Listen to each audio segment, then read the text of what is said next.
Strike at an airport in Iran this morning. The president suggests Iran brought the attack on itself by not making a deal on its nuclear program.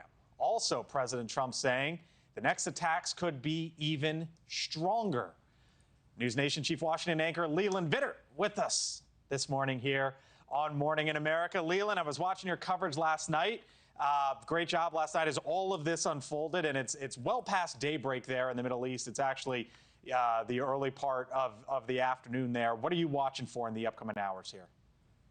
Yeah, Blake, a few things. I think number one, we have to acknowledge that the world is a far safer place today than it was yesterday, both with the Iranian Revolutionary Guard leadership, their military leadership taken off the battlefield, the Iranians clearly in disarray and probably fighting amongst themselves, wondering how the Israelis pulled this off and who among them is working for the Israelis, and the Israelis taking out much of Iran's nuclear weapons facilities and their ballistic missile bases and a lot of their drone facilities. So this goes way beyond anything that was ever considered, I think, about what the Israelis could or would do in terms of a strike on Iran.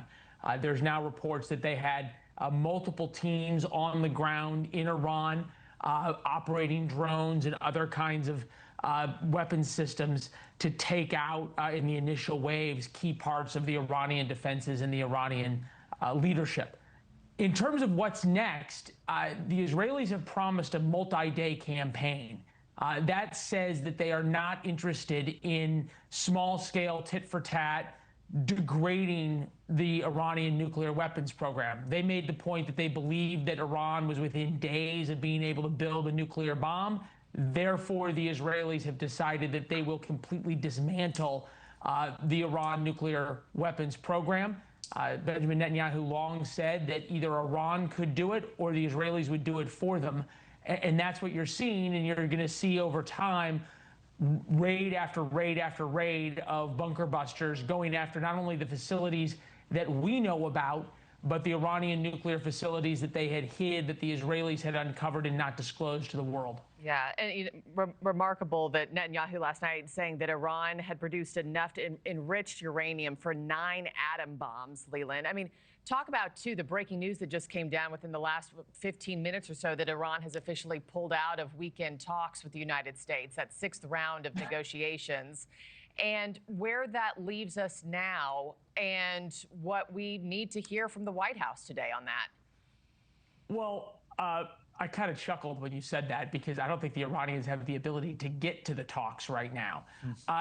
We're not really, I think, perhaps understanding how much the world changed overnight. And I think what you heard from the White House was pretty clear. President Trump all but gave a full-throated defense of the Israeli strikes and basically said in his Truth Social post that he greenlit them, which was pretty obvious from the beginning.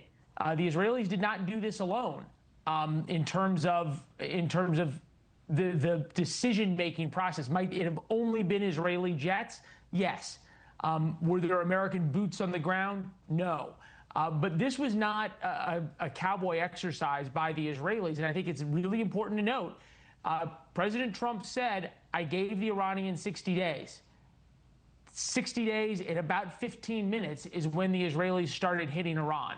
And I don't think we can underestimate sort of that the White House went and agreed to this. You said that earlier that we're on the brink of all-out war. I think the Israelis are without using their nuclear weapons, in an all-out war with Iran.